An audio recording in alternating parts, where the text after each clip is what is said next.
Hi, Vincent Moiso here from Surthriveal Gear again. And I want to discuss with you today the topic of owning your calendar. Owning your calendar is really a mindset. It's a commitment to your time. Time is really precious. It's the one thing that we'll never get back. Please pay close attention to the concepts that I run through with you. It's only a 20-minute course. I recommend that you watch it a few times. And maybe you can put some of these things to work in your own life. Welcome to the Surthriveal e-course, Own Your Calendar, Own Your Time.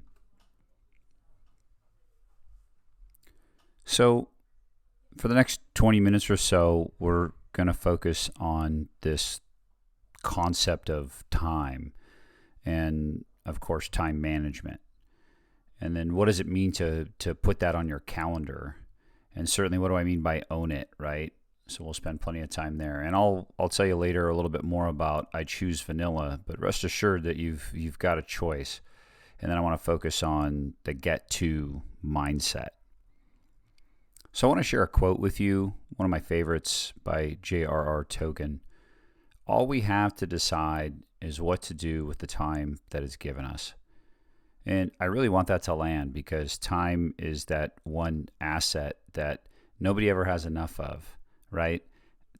We don't get it back. We can't accumulate it. It's not like money per se. We can't exchange it. All of these things, right? So everybody's always chasing more time. So what are you going to decide to do with it?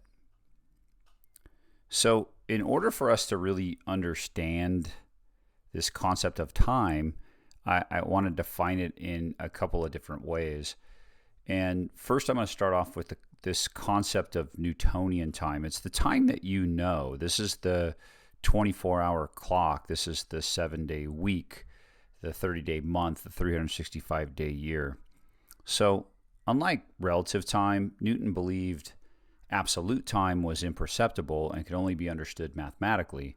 According to Newton, humans are only capable of perceiving relative time, which is a measurement of perceivable objects in motion, like the moon or the sun. That's why we have Sunday or Monday. From these movements, we infer the passage of time. So we wear a watch, right? We have a clock. We look at our phone. We look at our computers to check time all the time. This is just our normal concept of time, but it really puts us in a box. Right? So we're constantly striving to how much can we do in a day? How much sleep are we going to get? These type of things. Now, in contrast to that, I want to talk about Einstein time. And if you understand Einstein time and the way that he understood it, while most people think of time as a constant, Albert Einstein showed that time is an illusion. It's relative. Can vary for different observers depending on your speed through space. What he's saying is time is relative to you, to the observer. In other words, I can choose to do with my time what I choose to do with my time. It's relative to me and only me. And when you start to move away from that Newtonian concept of the 24-hour clock and the 7-day week, and you get out of the box and you start to realize, I have all the time that I want, so what am I going to choose to do with it? Now, I would be remiss in talking about time in the way that I'm talking about it and not bring Stephen Covey into this conversation. So, as I mentioned in the agenda, we were going to spend some time around time management, and there is no better way to illustrate it than the Stephen Covey time management matrix. Now, let's be clear. He popularized what Dwight D. Eisenhower did. So Dwight D. Eisenhower is the one that created the time management matrix, and it was really Stephen Covey in his book, 7 Habits for Highly Effective People. That's when it became popularized. So his approach to time management was to create time to focus on important things before they become urgent. Sometimes this just means doing things earlier. The real skill is to commit time to processes that enable you to do things more quickly or more easily or ensure that they get done automatically. So, I live and die by the time management matrix. If I didn't have it, I mean, my email box, my inbox even has this focus around what's urgent, what's important, what's not urgent, and what's not important. And in fact, I start my day that way because I only focus on what's most urgent and important, and I get that out of the way such that everything else during the day becomes easier for me to accomplish. Now, where do you think that most people put everything? If you didn't guess quadrant one, you'd be wrong, because that's exactly what everybody does. They just pile everything into quadrant one. But I want you to think about that for a second, because if everything is urgent and important, then really nothing is urgent and important. So that's why you really have to separate it out. So you've got to figure out what to put in that not urgent but still important box versus what you're putting all the way in that not urgent, not important box. So there's still things that need to get done, but you're going to have to put it down on your list because you can't do everything. You can't be in two places at one time. And with that being said, you're just going to have to prioritize, whether we're talking about phone calls, whether we're talking about meetings, whether we're talking about email communication, whatever that might be. You have to create priorities around this, hence the time management matrix. Now let's talk about the calendar. So how does all of this relate to your calendar? In my opinion, everything relates to the calendar. I don't know about you, but I'm a very visual person. So having everything on my calendar really organizes my life. It organizes my entire life, personal and business. I put everything on. And if I've got nothing on there, I'll leave open space, which means free time for me to choose what I want to do. Otherwise, it's on the calendar. I'll even put things like drive time or, in between making phone calls that aren't necessarily scheduled. Or rather than having a separate to-do list that I have to check, if there's something important for me to do, it's going on my calendar at a certain time for me to accomplish it, so I get a reminder.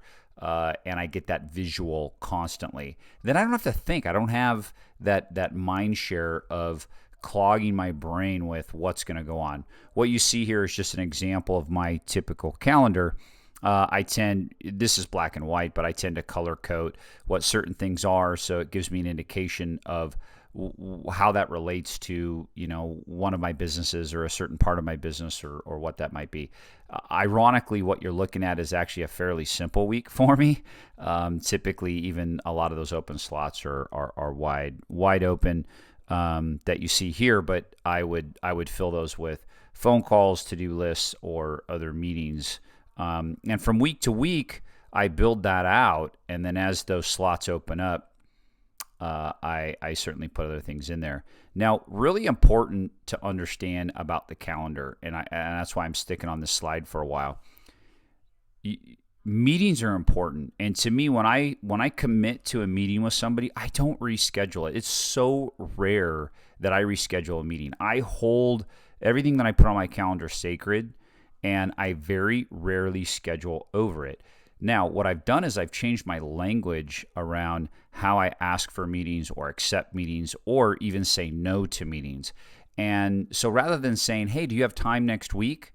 I give specific times. I say, I'm available Monday at 10 a.m. I'm also available Tuesday at 11 a.m. and 1 p.m. Do any of those times work for you?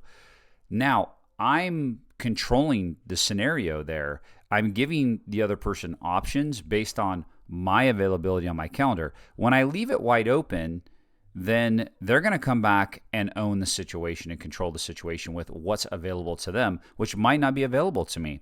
So I have got myself in that habit of making sure that my language in how I ask and what I say yes or no to. Now, I think in the sales capacity, a lot of people get a little scared there, a little FOMO about, oh, well, my client is asking for this time. Okay, I'll just go ahead and reschedule. No, I'll respond and I'll simply say, I apologize, I'm not available at that time. Here are some times that I am available that day, and here are some other days and times that I'm available. And you just give options. And you'll be surprised that 9 times out of 10, often 10 times out of 10, they will respond with a time and a day that works for you. When you respect your own time, it's very easy to respect others' times. And that's synergy. Synergy is what happens when 1 + 1 = 10 or 100 or even 1,000. It's the profound result when two or more respectful human beings determine to go beyond their preconceived ideas to meet a great challenge. Stephen Covey said that, and that's synergy. Now, I can tell you this. Everything I ever needed to learn to truly own my time, I learned from Atomic Habits and the 4-Hour Workweek. The Atomic Habits by James Clear, the 4-Hour Workweek by Tim Ferriss. And I'm going to share just some of my big takeaways from this, because this really sums up some things that you can do and implement in your life immediately to gain some time back. So, goals can be helpful, and they don't hold a candle to creating a system. Systems are important, so when you're consistent about that, you create the discipline around a system. Helps a lot. Happiness is almost always the result of a problem being solved. No question about it. Be predictable. It's funny how predictable I am these days, but that's intentional. Very, very intentional. Your physical environment shapes habit success. If you're working remote now and you're working from home, you've got to create the space where your mind goes into workspace or work mode. So, working in the kitchen doesn't work because your mind equates the kitchen with food and eating.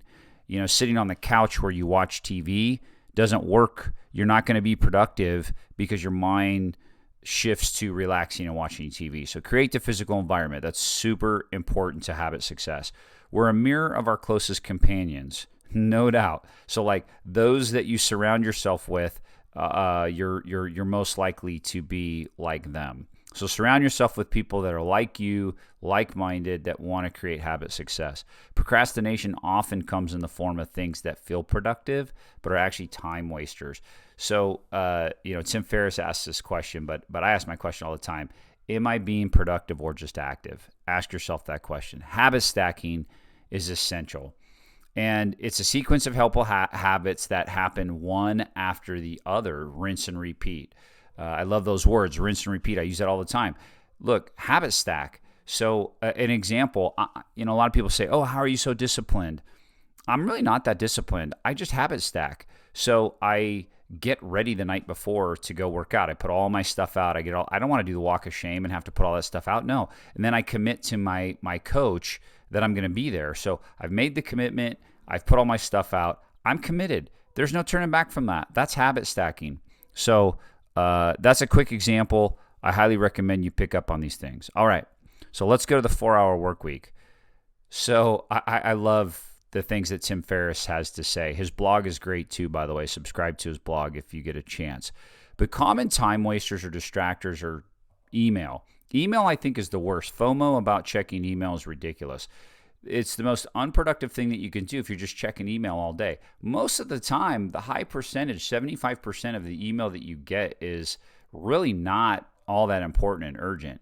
So one thing that Tim Ferriss talks about in his book, and I adopted it immediately after reading it the first time, which is I get in the habit of I do my most important and urgent emails first thing in the morning. Then typically I may, if I have time around noon, do another quick check for urgent and important things that I need to respond to. Beyond that, I schedule about 2 hours at night to do nothing but focus on checking email. Organizing folders, that's huge for me. Dropbox, I have so many things going on in Dropbox, and I organize all those folders so that it's really easy for me to access the information that I need, and I can do so quickly. Managing project boards, same thing. I mean, the more you organize it, the more you can pull information that you need together in an effective way, the easier you can get at it. Ineffective meetings are the worst. So start on time, end on time. Give yourself 10 minutes in between meetings, at least, right? Have an agenda. Stay on point. Stay focused. Put your phone down. Don't have those distractors. Don't let anyone else in the meeting have those distractors. Attending conferences with no intention, man, just a total time sucker. And I think in the age that we're in right now, travel is going to become less and less necessary. So many things can be accomplished digitally that travel is going to change. Unproductive networking events, yeah, don't do it. I did it. I can tell you I made that mistake early on. Those last two, I made both of those mistakes. I only attend the conferences that I need to with nothing but intention, and I certainly never go to unproductive networking events. Same thing, I approach networking events, the ones that I really want to go to, and I go with intention. Here's a couple more. Don't watch the news. After I read this book, I stopped watching the news. I don't listen to it. I don't read it. I don't watch it. Haven't missed a beat. I don't lose out on conversations. I don't lose out on anything. Don't watch the news. It's the biggest distractor ever. You will create so much more time in your life if you just stop doing that. Outsource, delegate, absolutely necessary. Don't be reactive. As much as you can be proactive, do it. Start and finish on time all the time. Best advice I got from Tim Ferriss. Do not use time you don't have. Absolutely right. Do adopt selective ignorance. I like that one. Do not get distracted by the 80% and focus on the 20%. That's the Pareto principle if you don't know it. Adopt it, work on it. All right. What's this concept of own it? So what I mean by own it is what I talked about earlier when I was referring to my calendar. So when I own my time, I'm very diligent about holding that time. In other words, I'm not going to schedule over it, right? So as I mentioned in how I've changed my language, it's that I'm controlling my time. I'm controlling what I do with it, and I'm controlling how I schedule time with others. That's owning it. So when you value your own time, others will do the same. That is so powerful, right? When you respect others' time in the same way that you respect your own time, you get that reciprocation 100% of the time. So that's owning it. Now, I told you, what's this concept of I choose vanilla? I went through a program called Landmark, and it was life-changing for me in so many ways, and it's just a self-development program. I recommend it for anyone, and if you want to learn more about it, you can check out Landmark Worldwide online. And they talk about this thing, they just say, I choose vanilla because I choose vanilla. And when you really understand it, you understand that you have a choice in every situation. You really do.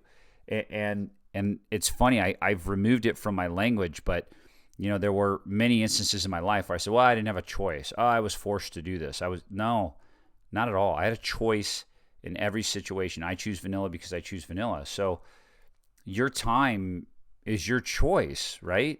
So people don't waste your time. They can't waste your time. You're the one that wastes your own time. And this is what I find funny is, has this happened to you, right? You show up at a meeting on Monday and, a person in the group on your team, they didn't get part of their project done, right? And they've got all kinds of excuses for it, but mostly they just say, you know what, I just did not have the time this weekend. And then later on, you hear them talk about how they binged watch Stranger Things on Netflix all weekend. Well, they had plenty of time to binge watch TV. And then I love in the same breath, they say how much they didn't have time to finish their project or be accountable to the team. And I'll give you this other one. I often get asked, how do you have so much time? I'm a highly productive individual, and I practice exactly what I preach. So everything I'm telling you about, I put into practice. And that's why I have so much time. But it's a laughable question because I have the same amount of time that you do. If you buy into Newtonian time, the 24-hour clock, the 7-day week, I only have 7 days in a week. I only have 24 hours in a day, and I only have 365 days in the year. Yet, why do I get done more than you? Why do others? When you look around and think about the person that you're like, wow, I wish I was as productive as that person. I wish I got as much done. And that's because they've chosen to do something else with their time. And that's why you are the waster of your own time. So, all right, what's this get to mindset? Well, I'll just give you the quick anecdote. And if you've ever been in an airport, you've seen the store and the T-shirts, life is good, right? And it started out just, little stick figure, and all sorts of other sayings came from it. But it's two brothers, and I think they were out of Boston, and they started this T-shirt company literally out of their van and have grown to obviously a big organization. And they love to pay it forward. They give, I think it's about 10% of their profits to a certain charity. And I love that. And I got to see them speak, and they talked about this get to mindset. And really what it is moving away from have to and moving into get to. So saying something like, I have to coach my kids' softball team. No, I get to coach my kids' softball team. Or I have to be a business owner. No, I get to be an entrepreneur. That's so different. Have to is an obligation. Get to is a privilege and a gift. So, as I said earlier, and again, just another quote that I love by M. Scott Peck, until you value yourself, you will not value your time. And until you value your time, you will not do anything with it. So I want you to ask yourself the question, what will you do with your time now? So I've given you some tools. I've given you some things that you can do. And are you going to put it into practice? Are you going to execute? So I want to go over the nuggets. I want to review some things with you. And I want to remind you of some of the things that you can put into practice right now, immediately. One thing is put it on your calendar. Writing it down and having that visual is just so powerful. Remove the distractions. Turn off the notifications on your laptop or your iPad and your phone. Turn those off. I mean, they're so distracting in a meeting, whether you're on Zoom or whether you're face-to-face, and they take away from focus. Stop reading the news. Literally today, stop reading it. Cut down on social media, other than for business purposes. And own your time. Own it. I talked to you about this concept of owning it. Own your time. Be intentional about appointments. Hold your calendar and hold certain meetings very sacred. And then ask yourself the question, are you being productive or just active? And make good choices. Whatever you choose to do with your time, just own it. Don't beat yourself up over binge watching Netflix. And that's all I've got for you today. You can go to surthrive.us. I've got a lot of other courses. Obviously, it's not enough just to own your calendar. There's so much more work to do, but I hope that you take all of this away and put it into practice, into your daily life and into your business.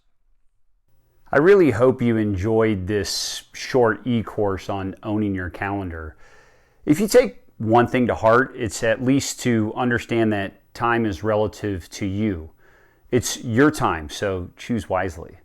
There are more e-courses like this available at surthrive.us.